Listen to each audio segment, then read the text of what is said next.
MLC కవిత స్వల్ప అస్వస్థతకు గురయ్యారు. దీంతో ఆమెను హైదరాబాద్లోని ఓ ప్రైవేట్ ఆసుపత్రిలో చేర్పించారు. వైద్యులు ఆమెను పరీక్షించి పలు రకాల టెస్టులు చేస్తున్నారు. కవిత ఆరోగ్యం నిలకడగా ఉందని, చికిత్స తీసుకుంటున్నారని వైద్యులు తెలిపారు.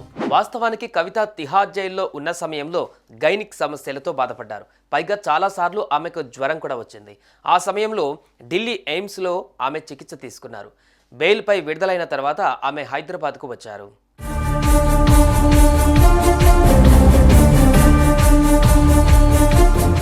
ఈ క్రమంలో పలుమార్లు అస్వస్థతకు గురైన కారణంగా ఆమె కొన్ని టెస్టులు చేయించుకుంటున్నారు.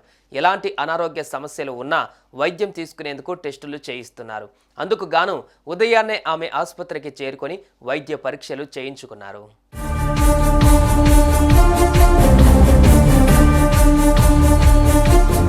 ఈ రోజు సాయంత్రం వరకు కవిత ఆసుపత్రిలోనే ఉండి అన్ని వైద్య పరీక్షలు చేయించుకోనున్నారు.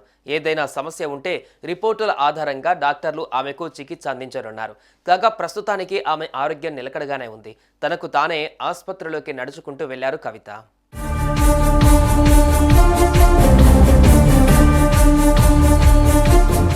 తిహార్ జైల్లో ఉన్న సమయంలో ఎమ్మెల్సీ కవిత పలుమార్లు అనారోగ్యానికి గురయ్యారు. ముఖ్యంగా ఆమె గైనిక్ సమస్యలు, అధిక జ్వరంతో బాధపడుతున్నారు. దీంతో అన్ని దృష్టిలో పెట్టుకొని ఆమె మరోసారి వైద్య పరీక్షలు చేయించుకుంటున్నారు.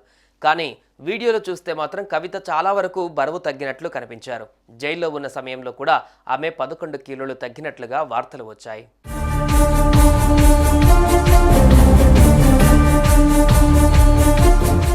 ఏదేమైనప్పటికీ ముందు జాగ్రత్తగా కవిత వైద్య పరీక్షలు చేయించుకుంటున్నారు.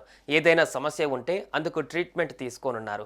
కాగా ఆమె ఆరోగ్యంగానే కనిపిస్తున్నప్పటికీ పలుమార్లు జ్వరంతో బాధపడినందుకు ఆమె వైద్య పరీక్షలు చేయించుకుంటున్నారు. సుమన్ టీవీలో మీ పర్సనల్ అండ్ బిజినెస్ ప్రమోషన్స్ కోసం కింది నెంబర్కి కాంటాక్ట్ చేయండి.